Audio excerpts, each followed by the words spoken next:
ಮಹಾದೇವ್. 2019ನಲ್ಲಿ ಹೆಂಗಿತ್ತು ನಿಮಗೆ new year? 2019ನಲ್ಲಿ ಚೆನ್ನಾಗಿತ್ತು ಸರ್. ಚೆನ್ನಾಗಿತ್ತು. ಇವಾಗ ಹೆಂಗ್ ಕಾಣಿಸ್ತಾ ಇದೆ? ಈಗೆಲ್ಲ ಬಿಕೋ ಅಂತ ಐತೆ, ಸ್ವಲ್ಪ ಚೆನ್ನಾಗಿಲ್ಲ. ಕೊರೋನಾ ಇಲ್ಲ ಅಂದ್ರೆ ಚೆನ್ನಾಗಿ ಮಾಡ್ಬೋದಾಗಿತ್ತು. ಹೌದು. ಬಟ್ ಕೊರೋನಾ 0.2 ಬಂದಿರೋದ್ರಿಂದ ಇನ್ನೂ ಎಫೆಕ್ಟು. ಬಟ್ ಮಾಡದೇ ಇರೋದು. ಪ್ರತಿ ವರ್ಷ ಬಂದು ಇಲ್ಲಿ ನೀವು ನ್ಯೂ ಇಯರ್ಸ್ ಇಲ್ಲಿ ಮಾಡ್ತೀರಾ ಬಿರ್ಗೌಡ್ನಲ್ಲಿ? ಹೌದು, ಇಲ್ಲೂ ಮಾಡ್ತೀವಿ, ಬಟ್ ಬೇರೆ ಕಡೆನೂ ಹೋಗ್ತೀವಿ. ನಿಮ್ಮ ಸ್ವಂತ ಬೆಂಗಳೂರಾ? ಸ್ವಂತ ಬೆಂಗಳೂರಿಲ್ಲ, ಕನಕಪುರ. ಬಟ್ ಬೆಂಗಳೂರಲ್ಲೇ ಇರೋದು.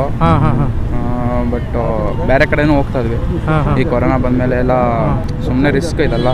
ಅದ್ರ ಫಲ್ಲು ಸುಮ್ಮನೆ ಆರಾಮಾಗಿ ಮನೆಯಲ್ಲಿ ಸೆಲೆಬ್ರೇಷನ್ ಮಾಡ್ಬೋದು. ಮನೆಯಲ್ಲಿ ಆರಾಮಾಗಿ ಮಾಡ್ಬೋದು. ಅದರೇನು ಪ್ರಾಬ್ಲಮ್ ಏನಿಲ್ಲ. ಇವಾಗ ಫಸ್ಟ್ ಎಲ್ಲ ಚೆನ್ನಾಗಿತ್ತು, ಈಗೆಲ್ಲ ಅಷ್ಟೇ. ಇವಾಗ 2021 ಬರ್ತಾ ಇದೆ, ಆ ಬಗ್ಗೆ ಏನು ಹೇಳ್ತೀರಾ ನೀವು? 21 ಸ್ವಲ್ಪ ಏನಿಲ್ಲ, ಕೊರೋನಾ ಒಂದು ಸ್ವಲ್ಪ ಹೋದ್ರೆ ಅದೊಂದೇ ಸಾಕು, ಇನ್ನೇನು ಬೇಡ. ಏನಿಲ್ಲ. ಹೌದು, ಅದು ಹೋದ್ರೆ ನಾವು ಆರಾಮಾಗಿ ಮಜಾ ಮಾಡ್ತೀರಾ? ಆರಾಮಾಗಿರ್ಬೋದು, ಮಜಾ ಮಾಡ್ಬೋದು. Okay sir, thank you sir. Sir ಹೇಳಿ ಸರ್, ನ್ಯೂ ಇಯರ್ ಬಗ್ಗೆ ಹೆಂಗೆ ಕಾಣಿಸ್ತಾ ಇದೆ ನಿಮಗೆ?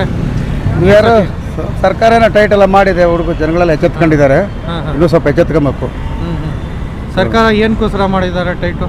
ಜನಕ್ಕೆ ಒಳ್ಳೇದಾಗಲಿ, ನೀವು ಹೆಲ್ತ್ ವೈರಸ್ ಅಂತ. ಹೌದು, ಮಾಡಿದೆ. 2021 ಬರ್ತಾ ಇದೆ, ಹಾಗೆ ಆ ಬಗ್ಗೆ ಏನು ಹೇಳ್ತೀರಾ ಸರ್ ನೀವು? ಜನ ಎಚ್ಚರವಾಗಿರಬೇಕು. ಜೊತೆಗೆ ಕುಡಿಯೋದು ಬಿಟ್ಟರೆ ಒಳ್ಳೇದಲ್ಲ, ಮಜಾ ಮಾಡೋದು ಇರ್ತದೆ. ಬೇರೆ ಮಜಾ ಮಾಡೋದು ಕುಡಿಯೋದು ಒಂದೇ ಅಲ್ಲ ದಾರಿ, ಬೇರೆ ರೀತಿಯೂ ಇದು ಮಾಡ್ಬೋದು. ಅದು ಕರೋನಾ ದೇಶದಿಂದ ಹೋಗಲಿ, ದೇಶಕ್ಕೆ ಒಳ್ಳೇದಾಗಲಿ, ಎಲ್ಲ ಜನಗಳು ಶಾಂತಿಯಿಂದ ಇರಲಿ, ಯಾವ ವೈಲೆನ್ಸ್ ಇರಬಾರ್ದು, ನಾನ್ ವೈಲೆನ್ಸ್ ಬರಬೇಕು ಅಂತ ಹೇಳ್ತೀನಿ. ನಿಮ್ಮ ಹೆಸರು ಸರ್? ದಕ್ಷಿಣಾಮೂರ್ತಿ, ಬೆಂಗಳೂರು ಪ್ರೆಸ್ಟೇಜ್ ಗ್ರೂಪಲ್ಲಿ ಕೆಲಸ ಮಾಡ್ತಾ ಇದ್ದೀನಿ. Okay sir, thank you sir. ಹೇಳ್ತೀರಾ ಮೇಡಮ್? ಯಾವ ಟಿವಿ ಇದು ಯೂಟ್ಯೂಬ್ ಚಾನಲ್ ಸರ್, ಲೀಡರ್ಸ್ ಆಯ್ತು ಉರ್ದು. ಹೇಳಿ ಮೇಡಮ್, ನ್ಯೂ ಇಯರ್ ಬಗ್ಗೆ. New year actually last year compare ಮಾಡಿದ್ರೆ ತುಂಬ ಸ್ಟ್ರಿಕ್ಟ್ ಆಗಿದೆ. ಎಲ್ರಿಗೂ ಗೊತ್ತಿರೋದಲ್ಲ ಕೊರೋನಾ, ಸೊ ಎಲ್ಲರಿಗೂ ಮನೆಗೆ ತುಂಬ ಸ್ಪ್ರೆಡ್ ಆಗಿರೋದ್ರಿಂದ ಸೊ ಗೌರ್ಮೆಂಟ್ ತಗೊಳ್ಳೋದು ಸೇಫ್ ಆ್ಯಂಡ್ ಸೆಕ್ಯೂರ್ ಒಂಥರ ಹೇಳ್ಬೇಕು ಅಂದರೆ. ಅವ್ರು ನಮ್ಮ ಒಳ್ಳೇದಕ್ಕೆ ತಗೊತಾರೆ, safe and secure. Yes, yeah. But ಅದು ಸ್ವಲ್ಪ ಜನಕ್ಕೆ ಅದು ತಪ್ಪು ಅಂತ ಅನಿಸುತ್ತೆ. ಯಾಕಂದರೆ ಲಾಸ್ಟ್ ವರ್ಷಕ್ಕೆ ಒಂದೇ ದಿನ ಬರೋದು ನ್ಯೂ ಇಯರ್ ಅಂತ, ವರ್ಷ ಪೂರ್ತಿ ಬರಲ್ಲ. ಸೊ ನಮ್ಮ ಐಡಿಯಾ ಪ್ರಕಾರ ನಾನು ಇದೇ ಹೇಳ್ತೀನಿ. ಬಟ್ ಸಮ್ ರೀಸನ್ಸ್ ಬೇಕಾದ್ರೆ ಅವ್ರು ಹೆಂಗಿರುತ್ತೋ ಅಭಿಪ್ರಾಯ, ಅದು ಅವ್ರ ಮುಂದೆ ಡಿಪೆಂಡ್ ಅಪ್ಪ. ಇವಾಗ ವರ್ಷ ಬರ್ತಾ ಇದೆ 2021, ಆ ಬಗ್ಗೆ ಏನಿದೆ ನಿಮ್ಮದು? ಯಾಕಂದರೆ ಲಾಸ್ಟ್ ಇಯರ್ ತುಂಬ ಜನಕ್ಕೆ ಬಿಸ್ನೆಸ್ಸಲ್ಲಿ ಲಾಸ್ ಆಗಿದೆ, ಸ್ಕೂಲ್ಸು ಕಾಲೇಜಸ್ ಎಲ್ಲ ಕ್ಲೋಸ್ ಆಗಿದೆ. 20ನಲ್ಲಿ ಆಗಿದೆ. ಎಸ್, 20ಯಲ್ಲಿ. 21 ಅದೆಲ್ಲ ಸ್ಟಾಪ್ ಆಗಿ ಮುಂದೆ ಒಳ್ಳೆ ಫ್ಯೂಚರು ಮತ್ತು ಮಕ್ಕಳಿಗೆ ಕಾಲೇಜ್ ಸ್ಟೂಡೆಂಟ್ಸ್ 21ನಲ್ಲಿ ಒಳ್ಳೆ ಆಗುತ್ತೆ. ಎಸ್, ಒಳ್ಳೇದಾಗಲಿ ಅಂತ ಆಶಿಸ್ತೀನಿ ನಾನು ನಮ್ಮ ಕಡೆಯಿಂದ. ತಾವು ಹೆಸರು? ಶಶಿಕಲಾ ಅಂತ. Okay madam, thank you madam.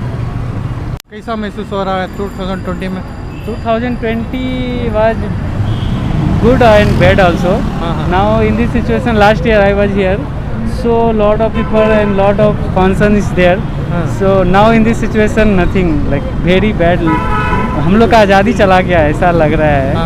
So now but better है, lockdown is better because of सभी को प्रॉब्लम हो रही है ऐसे सिचुएशन में, तो घर में ही रह के पार्टी. अब आने वाला जो नया साल है 2021 जी, आपको उसका कैसा लगेगा, महसूस कैसा हो?